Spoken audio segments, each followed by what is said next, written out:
எல்லோருக்கும் வணக்கம். இனியெல்லாம் நலம் அப்படிங்கிற என்னுடைய சேனல் இன்றைக்கு ஒரு சர்க்கரை நோயை பற்றி தான் மறுபடியும் பார்க்க போறோம். கடந்த வீடியோக்களை நான் சொல்லியிருந்தேன் ஆரம்ப கட்ட நோயாளிகள்னு சொல்லியிருந்தேன்.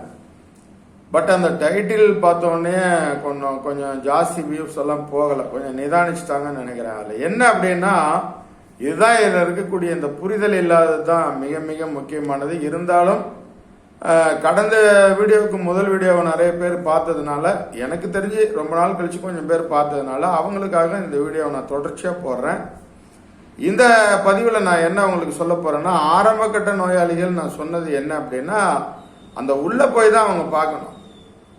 நான் அந்த டைட்டிலில் கவர்ச்சிகரமான விளம்பரத்தை கொடுத்து அந்த மாதிரி உள்ள கொண்டு போய் உள்ள ஒன்றும் இல்லாத சொத்தையெல்லாம் போடுற பழக்கம் என்கிட்ட இல்லை. இது ஒரே நாள் குணமாகும் அப்படின்னு போட்டால் ஒரே நாள் நார்மல் பண்ணியிருக்கேன். நீங்களே பல ரிப்போர்ட்டுகளை பார்த்துருக்கீங்க. பிரச்சனை அது இல்லை. இப்போ கொஞ்சம் பொறுமை வேணும். இதில் நான் உள்ள நுழைஞ்சோடனே எல்லாமே நான் கொடுத்துட்டேன் உங்களுக்கு. இதுதான் தீர்மானம். இப்படி தான் உங்கள் நோயை குணப்படுத்த முடியும். வேற எந்த விதத்திலையும் இந்த சர்க்கரை நோயிலிருந்து வெளியே வர முடியாது. முதல்ல புரிதல் வேணும். அந்த புரிதல் இல்லைன்னா மிக மிக கடினம். இப்போ கடந்த வீடியோவில் நான் சொன்ன மாதிரி 15 நாளில் உங்களுக்கு அது குறையும். 100% குறையும், கட்டாயம் குறையும். நான் ஏற்கனவே சொல்லியிருக்கேன், 250 இருந்தது 200 வந்துடும். கீழே வரணும் அப்படின்னா நீங்க அடுத்த என்ன செய்யணுங்கிறத இந்த பதிவில் நான் சொல்ல போறது. கீழே வரணும், மறுபடியும் இரண்டாவது கட்டம். இந்த பதிவில் நான் என்ன கடந்த பதிவில் சொன்ன விஷயங்களை அப்படியே மனதில் பதிய வச்சு ஒரு நோட்ல எழுதிக்கங்க. இந்த பதிவில் நான் என்ன சொல்ல போறேன்னா, அதுல கொஞ்சம் கம்மியா குறைஞ்சிருக்கு, ஸ்பீடு இல்லை அப்படின்னா மறுபடியும் இன்னும் குறைக்கிறதுக்கு உணவுகள் நான் மாற்றி கொடுப்பேன். என்ன செய்யணும்னா, இரவு உணவுகள்ல சிறிது மாற்றம் பண்ணிக்கணும்.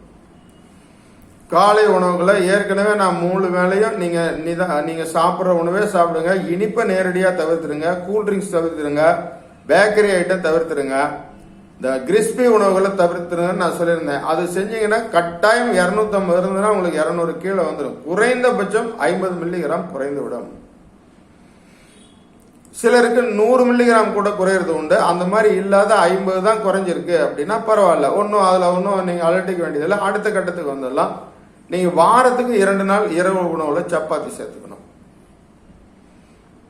அந்த மாதிரி சேர்த்துக்கும் போது உங்களுக்கு மறுபடியும் இன்னும் கொஞ்சம் குறையும். ஒரு 30 மில்லிகிராம் 40 மில்லிகிராம் இன்னும் குறைஞ்சி 160 நிற்கும். நார்மல்ல நின்றுடும். அடுத்த 15 நாளாக 1 மாசத்துக்குள்ளார பரிபூர்ண குணமாயிடுது.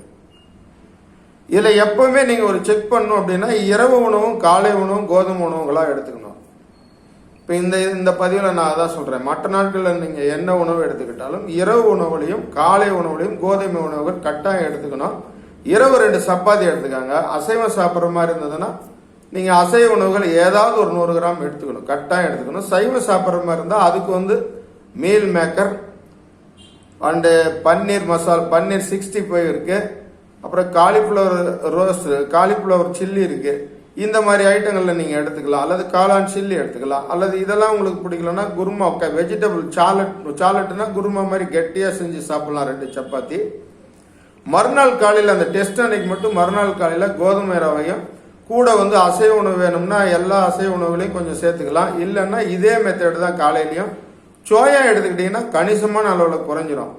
வாரத்தில் 3 நாள் கணக்கு வச்சுக்கோங்க. ஒரு நாள் விட்டு ஒரு நாள் சப்பாத்தி ஒரு நாள், மற்ற நாட்களில் சாப்பாடோ அல்லது மற்ற உணவுகளோ, அதாவது இட்லி, தோசை, ஆனியன், பணியாரம், ஆப்பம், இதை தவிர வேற என்ன நீங்க சாப்பிட போறீங்க? ஃப்ரைட் ரைஸ் சாப்பிட்டுக்கலாம், கொத்து முட்டை புரோட்டா சாப்பிட்டுக்கலாம், எது வேணாலும் சாப்பிட்டுக்கலாம்.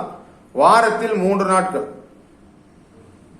நீங்க எப்பவுமே டெஸ்ட் சனிக்கிழமை காலையில போடுற மாதிரி பண்ணிக்கோங்க. பாஸ்டிங் அண்ட் போஸ்ட் பிரெண்டல் சனிக்கிழமை காலையில போடுற மாதிரி பண்ணிக்கோங்க. வாரத்துல 3 நாள் இந்த நான் சொல்லக்கூடிய உணவுகள், 3 நாள் நீங்க சகஜ உணவுகள் சாப்பிட்டுக்கலாம். சாப்பிட்டுட்டு இரவு எப்பவுமே படுக்கிறதுக்கு முன்னால், அதாவது டிஃபன் சாப்பிட்டதுக்கு பிறகு, நைட்டு சாப்பிட்டதுக்கு பிறகு இதை நீங்க ஃபாலோ பண்ணுங்க. இரவுல சின்னதா ஒரு மினி காஃபி, டீ அல்லது பால், சுகர் ஃப்ரீ போட்டு சாப்பிடுங்க. சடன்னு சர்க்கரை அளவு குறைஞ்சிடும். காலையில நீங்க டெஸ்ட் பண்ணீங்கன்னா கணிசமான அளவுல குறையும். 100% உண்மை. சர்க்கரையை குறைக்கக்கூடிய ஒரே ரகசியம் இதுதான். இதுலயும் உங்களால குறைக்க முடியலன்னா அடுத்த கண்டிப்பாக குறையும். இந்த கட்டத்துக்கு இது போதும், நிச்சயமாக குறையும். இதுல அதிகமா குறையல, கம்மியா தான் குறையுதுன்னா நான் சொல்ற அளவீடு நீங்க வைங்க. நீங்க சுகர் பேஷண்ட் 160 கீழே இருந்தால் போதும். 180 எப்பவுமே தாண்டாம இருந்தா போதும். HbA1c என்னங்கிறதெல்லாம் ஏற்கனவே சில பதிவுகளை சொல்லியிருக்கேன், நீங்க பழைய பதிவுகளை பார்த்து தெரிஞ்சுக்கங்க. HbA1cங்கிறது என்னன்னா 4% இருந்ததுன்னா 60 மில்லிகிராம் உங்களுக்கு சுகர் இருக்கணும். 30 மில்லிகிராம் ஜாஸ்தியா இருந்ததுன்னா 5% இருக்கும். அதாவது இன்னொரு 90 இருந்ததுன்னா உங்களுக்கு 5%, 120 இருந்தா 6%, 150 இருந்தா 7%, 180 மில்லிகிராம் இருந்தா 8%. இந்த 8% HbA1c தாராளமா இருக்கலாம், சர்க்கரை நோயாளிகளுக்கு இருக்கலாம். இருந்தால்தான் உடல் நல்லா இருக்கும். இன்னும் குறைக்கணும்னா கூட சில உணவுகள் நான் பரிந்துரை பண்றேன். அடுத்த பதிவுல இது குறையாதவர்கள் அடுத்ததுக்கு நீங்க ஃபாலோ பண்ணுங்க. அடுத்த 5 நாள் இப்படி நீங்க ஃபாலோ பண்ணிட்டே வந்தீங்கன்னா 3 மாதத்தில் சர்க்கரை அளவு உங்களுக்கு உடல்ல நார்மல்ல வந்துடும், சீரான அளவு வந்துடும். அப்புறம் கண்டினியூவா அந்த HbA1c ஃபாலோ ஆயிடும். அப்புறம் 3 மாதம் கழித்து நீங்க செக் பண்ணீங்கன்னா அந்த HbA1c இந்த அளவுக்கு தான் இருக்கும். நீங்க 7க்கோ 6க்கோ 5க்கோங்கிறதுக்கெல்லாம் முதல் நிலையில ட்ரை பண்ண வேணாம். ஏன் அப்படின்னா இப்போ ஒரு படிக்கட்டே ஒரு 500 படிக்கட்டு ஏறீங்கன்னா ஒவ்வொரு படிக்கட்டா தான் கால் வச்சு நீங்க ஏற முடியும். எடுத்தோடனே 10 படிக்கட்டா ஜம்ப் பண்ண முடியாது. உடல் ரொம்ப நாளா அந்த சர்க்கரையில ஊறிட்டு தான் உங்களுக்கு அறிகுறிகளே வெளியே தெரியும். அந்த மாதிரி தெரியும் போது நீங்க சடசடன்னு குறைக்கணுங்கிற அவசியமும் இல்லை, பாதிப்பு கடுமையா இருக்குங்கிற அவசியமும் இல்லை. ஸ்லோவா பாதிப்பு வரும், அதுக்குள்ளார சர்க்கரையிலிருந்து அப்படியே மெதுவா ஆமை மாதிரி வெளியில வந்துடலாம். 100% குணமாகலாம். இந்த உலகத்தில் இருக்கிற எல்லோரும், சர்க்கரை நோயில் இருக்கிற எல்லோரும் விடுதலை ஆகலாம், செலவே இல்லாமல் விடுதலை ஆகலாம். மாத்திரை மருந்து தேவையில்லை. நீங்க எந்த ஸ்டேஜில் இருந்தாலும் குணமாக்கக்கூடிய ரகசியங்களை நான் ஃப்ரீயா உங்களுக்கு சொல்லிக் கொடுக்குறேன், இலவசமா சொல்லிக் கொடுக்குறேன். நீங்க 10 விஷயம் எனக்கு தர வேணாம், வீடியோ மட்டும் பாருங்க, கண்டினியூவா பாருங்க. கம்ப்ளீட்டா இந்த சர்க்கரை நோயிலிருந்து விடுதலை ஆயிடலாம். அடுத்த கட்டத்துல என்னென்ன செய்யறதுங்கிறதுனால நான் உங்களுக்கு சொல்லி கொடுத்துட்டே இருப்பேன். இப்ப இந்த செகண்ட் ஹாஃப் இதுதான். இப்ப நீங்க நான் ஏற்கனவே சொன்ன மாதிரி சாப்பிடறதுக்கு முன்னால் 400, சாப்பிட்ட பிறகு 450, சாப்பிடறதுக்கு முன்னால 500, சாப்பிட்ட பிறகு 550. அது எந்த கட்டம் இருந்தாலும் இந்த நடைமுறையை ஃபாலோ பண்ணுங்க, அப்படியே குறைஞ்சிடும். ஒரே தடவை எல்லா உணவுகளையும் சொல்லி உங்களை பயமுறுத்த நான் விரும்பல. அதனால தயவு செய்து வீடியோவை தொடர்ச்சியா பாருங்க. எனக்கு இதுவரைக்கும் வந்த சப்ஸ்கிரைபர் 623 பேர் என்னமோ வந்திருக்காங்க. ரொம்ப ரொம்ப மகிழ்ச்சியா இருக்கு. ரொம்ப நாள் வரைக்கும் அது வராதே இருந்தது, கொஞ்சம் அதிகமா வந்திருக்கு, மகிழ்ச்சி.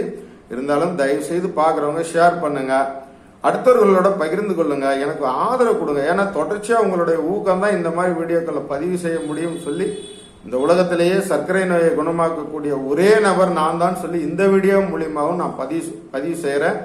எவ்வளவு சர்க்கரை இருந்தாலும் சரி, அதை குறைக்கக்கூடிய அனைத்து ரகசியங்களையும் நான் கற்று தெரிஞ்சிருக்கிறேன். 20 வருஷம் ஆராய்ச்சியில தான் தெரிஞ்சிருக்கேன். சாப்பிடக்கூடிய உணவுகளிலேயே தான் இந்த சர்க்கரை நோய் குணமாகுமே தவிர வேறு மாற்று உணவுகள்ல குணமாகாது. மருந்து மாத்திரைகள் இன்று வரை கண்டுபிடிக்கப்படவில்லை என்பதை சொல்லி இந்த வீடியோவை நான் நிறைவு செய்யறேன். மீண்டும் அடுத்த வீடியோவில் சிறப்பான ஒரு இதோட சந்திக்கிறேன். தொடர்ச்சியா உங்களுக்கு நான் குணத்தை பத்தி தான் பேசிட்டு வரேன். 100% குணமாகும். நம்பிக்கை வச்சு இந்த வீடியோவை பாருங்க. பாக்குறவங்க ஷேர் பண்ணுங்க சார், ஆதரவு கொடுங்க. மீண்டும் அடுத்த பதிவுல உங்களை நான் நேரில் சந்திக்கிறேன். வணக்கம்.